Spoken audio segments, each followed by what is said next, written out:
Hi world, hi Sunny. Well, today has been a day of a cock-up of epic proportions.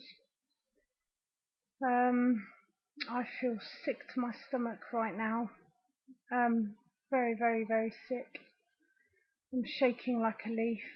Um, I'm distraught. My mind's unstable again and all over the place and can't think logically or one train of thought at any point. I had a friend take BB's Christmas presents up to his house today and drop them off. And then she came back and we were at hers. And he actually turned up at hers to return them because he doesn't want them. He didn't know I was there. We didn't know he'd be coming. And I panicked. And I hid in a bedroom because I didn't know what to do, which is so incredibly ridiculous, I know. And I heard them talking, and I just thought, I've got to go down and see him. I've got to go down and face him. So I did, and he took one look at me and bolted. Doesn't want anything to do with me. Fuck off. I blew it. It's over. All the same things, really. And I just stood there shouting, please talk to me down the road like a fisherwoman wailing banshee. Please, please don't walk away. Please talk to me, because throughout all of this breakup, reconciliation, communication, we haven't actually face-to-face talked, which is ridiculous, but we haven't. And I just tried to say to him that all the points he was making, which I overheard, which were that every single one of my friends thinks he's a bad person and they all hate him, is ridiculous. Because they don't. They really, really don't. All right, not everybody likes you, but then not everybody likes everybody. But the people that are close to me and in my life on a daily basis, they've all been trying to help and support and don't think badly of him at all. And he says that for the last 2 years I put him down all the time and told him what a bad person he was. I don't get this either, and my hand on my heart, I don't get this, because there are times when you go, oh, you're wrong, you're being a cock, knock it off, that's bad, hang on, think a minute, look at it from another point of view. There are times when you do that, obviously, but I never spent the last 2 years putting him down or slagging him off or telling him he was no good and bad. I mean, God, why would I? It beggars belief in my mind, because I love him and I want to be with him, and I wouldn't do that. I really wouldn't do that. And I don't get where he's really talked himself into thinking this has happened. And it's not true. It's really not true. And I'm destroyed that I can't fight against something that he believes in so adamantly. I can't argue that. I don't know where to start. I supported him. I'm not being the big I am, but why can't he see that I was proud of him in his work and things he did and how he handled things, and I supported him and was a driving force behind him and reassured him and did things as partners do when you love somebody and you believe in them and you want what's best for them. I can't say I didn't, because I did. And I just don't get it. And here I saw him for all of 30 seconds as he shot off down the road and drove away, with me begging on the side of the pavement. And God, what a sight, what a state. But I was so unprepared for it, and the returning of the Christmas presents is just so spiteful. Such a smack in the face, and it hurts really badly. Really, really, really badly. And I don't know how to handle this amount of hurt. This is just more and more, and I don't know how to handle this amount of pain and rejection and hate almost. I don't understand it. And I've tried to text him and I've tried to call him and been incredibly needy and pathetic. And I am needy and pathetic.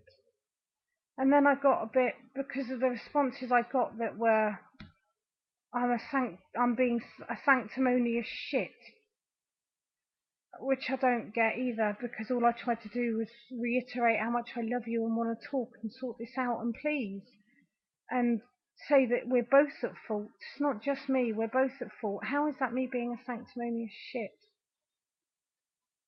And I got my cage rattled and I got a little bit angry, and I sent a couple of messages back that just kind of went, well, you weren't you weren't blameless yourself, and you need to see this from another point of view, and you need to realize that what you think is true isn't, because nobody thinks badly of you, and calm down and talk to me.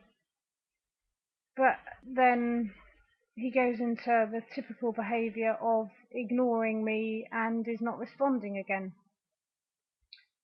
And the temptation to go on and beg and text and try and form communication is so strong that, in all honesty, it is not going to get me anywhere. It is really not going to get me anywhere. And that's so painful, because there's still all this love and it's got nowhere to go, and it's painful, and he's harsh and he's cold towards me and very bitter and very hard and very unforgiving, because we all make mistakes, and both of us have made mistakes, but not to be forgiving enough to talk to that person face to face, and at least, even if it was over on his behalf, to come and talk to me face to face and give me the reasons to my face and let me respond and just clear the air. And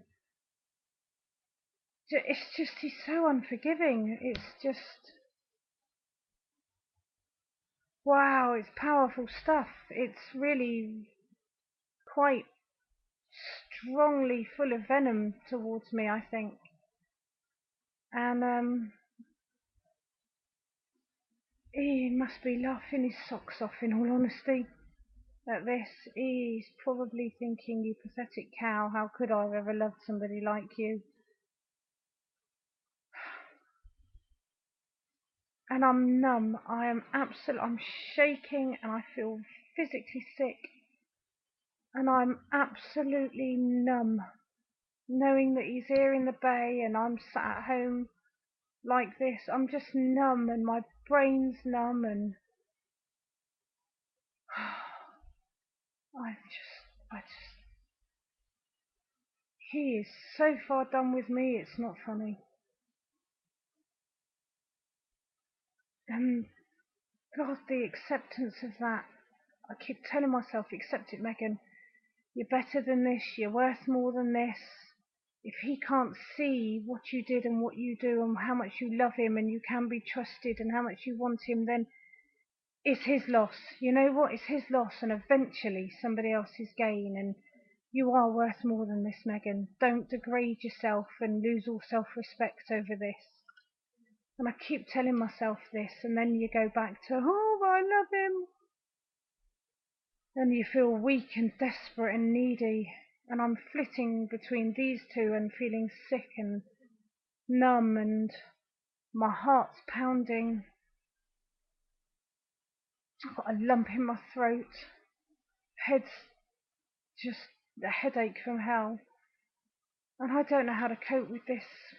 I really, really don't know how to cope with this. I don't know how to deal with today or any of it. and I just do not know what to do now. And I guess the writing on the wall and the obvious answer is sweet fuck all, nothing. Just let him go now and let it be.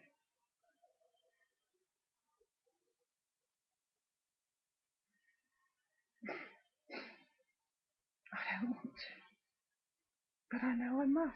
Oh, he makes me so angry at times because I'm so cross he's so bloody blinded that he can't see what is staring him in front of the face, and that is me loving him and being trustworthy and wanting him. How can you not see this? Is the desperation not bloody apparent? God, but maybe that's what turns him off against me, I don't know. Maybe he turned off a long time ago. It's just, I can't believe the weekend meant nothing.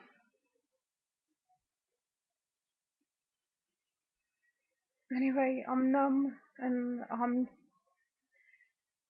still in shock. A lot of shock, and it hasn't hit me fully yet. So I would imagine you will see me wailing on here at some point, because I'm waiting for it to hit me. So I'll speak to you all soon. Bye.